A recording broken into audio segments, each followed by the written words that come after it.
So I went on this like whole journey, right, in terms of like 5 years ago, whenever it was, where I meditated every day for like 6 months, and it like drastically changed my life. But then I got to this point where it's like I was so at peace. I was either like I'm either moving to the mountains and shaving my head and just like being Zen mode, happy, peaceful for the rest of my life, or I'm gonna go back and play the game. And I was like, I'm gonna play the game, because I didn't want to like leave my family and everything. Like I was like, I'm gonna play the game. So I came back, and my whole idea was I'm gonna get lost in it.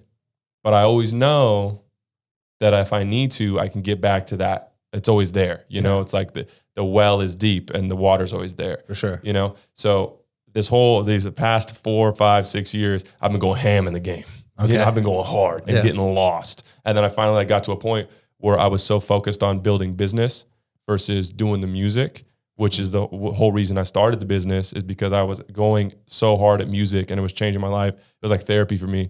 And my business built around that. And then since I started to focus a bit on business, things just became hollow. Mm-hmm. So I kind of took a step back and was like, wait a second, like business is dope. But the whole purpose of me starting a business was so I could make music freely and have money to support my music. So then I had to really reorient it. So I'm kind of like going back in the well and, getting a refresher of the water. Tell me, what does a meditation session look like for Travis? When you wake up in the morning, what is like, are you, for 30 minutes, are you fucking doing yoga? Are you just gargling water? Like what is meditation for Travis? Well, so back in the day, it was full on like laying down or sitting in a certain position and like just emptying. Like, so the whole idea, right, is essentially what I was doing back then was focusing your brain, but almost focusing it on not focusing.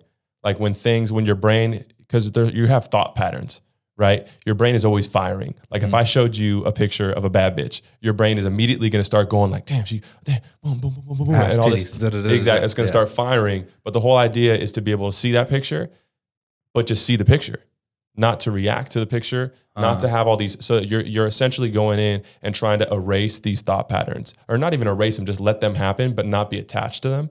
Just watch it like a cloud. So you keep training, right? Just like you train a muscle, eventually you get better and then you can lift 10 pounds and then you can 15, 20, 25. So same thing. It's like you can hold that concentration of non-concentration for 5, 10, 15. So I got to a point where I could meditate for 3 hours and it felt like 10 minutes. Wow. So it was like a full restart for my brain. Like I was able to go into any situation. And like some of my friends used to make fun of me and shit because like I'd be like hella just like, because I used to be crazy, and they're like, oh, you gonna start wearing like an orange monk outfit now and shit. But I mean, like I said, it drastically changed. But now, fast forward to where I'm at now, it's like after going through all of that and seeing the potential of it, I know it's there. So now more so, I'll wake up in the morning, I won't touch my phone for like the first hour of the day. Oh, wow. I'll go into this separate room that used to be my office and I'll take one of the books I have off a shelf that's like revolves around the kind of the ideas of Eastern religion or meditation or, spirituality.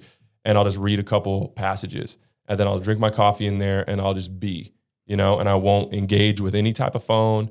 And then throughout the day where I would watch news, now I'm watching like, or listening to like certain speeches about that. So I'm like really kind of rigging my algorithm. You know what I mean? Okay. So even on Instagram, I went and I unfollowed as like a crap load of these female influencers, we'll call them. Yeah. And even on TikTok, I went and like I was rigging the algorithm, right? Because the algorithm caters to what you like. So I went back and I unliked a whole bunch of shit. And then I went in and there's like a couple people that I really enjoy listening to in terms of like revolving around that topic, like Alan Watts and Ram Dass and people like that. So I went in on Instagram and TikTok and I searched up the names and I followed like 25 to 30 of those accounts. And then I went in and I followed like 30 Nipsey Hussle accounts. And then I went in and followed like 30 motivation accounts. So you're just getting game the whole time. You're literally getting stuff that's feeding that well. Exactly.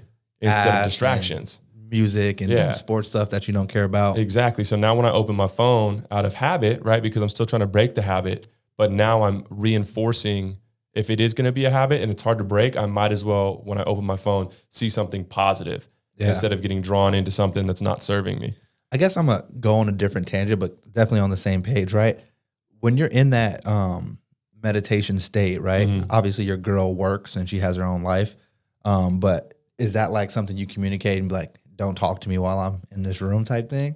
Well, so she has like a a traditional schedule. Like she'll go to work at like 8 and get off at 5. Okay, so you just plan, Yeah. So accordingly. Essentially like once she leaves the house, then I kind of wake up and then like I'm like Gotcha. going through the motions. Because I've been thinking a lot, right? Like when I was living with my significant other, it was like when I got home, I need that like 30 minutes to an hour to like not talk to anyone. Decompress. Like I want to crack a beer or smoke a joint or something like that and just really like kick it to myself. Yeah. And I don't know, maybe that's meditating for me or just getting in my own mode, but like shit like kind of irks me when I'm out of work, I'll get home and like now I have another person like in my face or talking to me. I'm like, let me decompress for like an hour.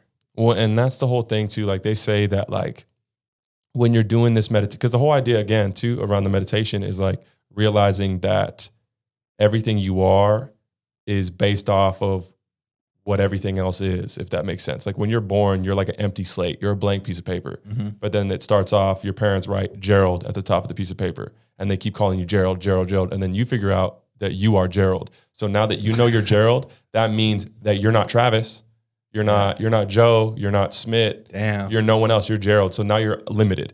And then now they tell you you're African American. You have black hair. You are going to play football and like limit. And then so everything you know you are is based on the limitations of your surroundings. Wow. So through meditation, you're supposed to kind of like dissolve those barriers. Right. So, and when I see my parents or when I see you, I put on a certain Travis mask, right? How I talk to you is different than how I talk to the dude down the street. Yeah. Right. So the whole idea about that is to dissolve that mask and realize like, I'm going to act how I really am around everybody, which is difficult because then you see me acting different. And then you're like, what's wrong with you? And then that's it. Then it's easier for me to break back into the old me, So it's like the same thing when you go home. You have a certain way you are with your girl. Mm-hmm. And now you're taking off your work mask. And on the way home, the mask starts to come off. I'm an asshole. And then you get home and you're like, fuck, I got to put on another one. Pop. And you're like, what's up, babe? Yeah. So the whole idea is to be able to like carry that throughout the day. And even when you're at work, it's like, don't act like work Gerald. Just like, like understand what you're doing, understand the purpose of it. And like try to carry that peace with you the whole entire day. Damn, man. That's deep. I like that. That's the new way to look at things. It helps, man, because I mean it's a crazy world, man. There's so much. It's always moving. There's always stuff going on. It's like, fuck, man. Yeah. Sometimes you just need to like get back to what matters, Because did anyone kind of inspire you to like start meditating and getting back into like a Zen lifestyle, or you kind of just knew you needed it again, or needed something like that? More so recently. I just knew. I felt it was time.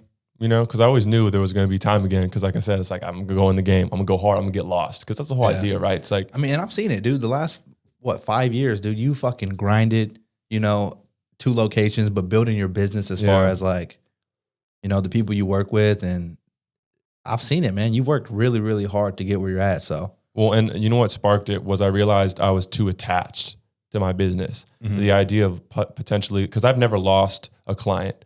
Right. I've always kind of amicably separated. And it's like, oh yeah, well, I understand. Like, let me show you how to do it. And then like, it's never been like, you did a bad job, get out of here. Yeah. But I realized I was so attached where I was working so hard after a certain while because I didn't want to lose clients because I want to try to keep a clean track record. Yeah. And I was like, oh wow, I'm way too attached to this. It's never been about business.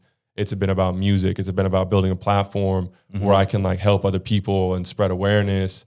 But I've been so focused on getting this money. Yeah. That I got so lost in the money, that I need to realize that like, what, if my business fell apart tomorrow, oh well, who cares? It was a cool run. I'll start another one. At least you'll be happy. Yeah, exactly. You can always, you can always start again, and now that I hired someone to help me out with my business, I was so attached to it. I had hired him, but I hadn't used him because I was like, well, that means I won't be a part of it. Right. Separation. Like, yeah. Oh, shit. I was like, oh my God. And I was like, you know what? Screw it. Like, go ahead, do 95% of my work for me. I'll pay you a good chunk of change and then I'll just get the clients. And it's part of the growth, right? Like you got to be able to step away eventually. Yeah. You got to wear that. You've always been the CEO, but now you got to really kind of be the CEO, right? Step away, delegate. Yeah. Go from being a CEO, owner, operator, accountant, everything, and then just be a CEO. Yeah. And it's like the same syndrome that a lot of parents go through when they have kids. If like they only have one child, It's like once the child starts to grow up, you got to let that kid go. But a lot of parents like are like, you know, it's like kind of that like watching Helicopter them leave. parents, yeah. Like, oh my gosh, but it's necessary for the growth. So it's like I had to let go of the business for the growth, you know, in a certain sense. So it's good. Like I went out with the dude yesterday and he was like filming some stuff and I was like chaperoning just to make sure everything went cool. He fucking kicked ass. So it's just crazy.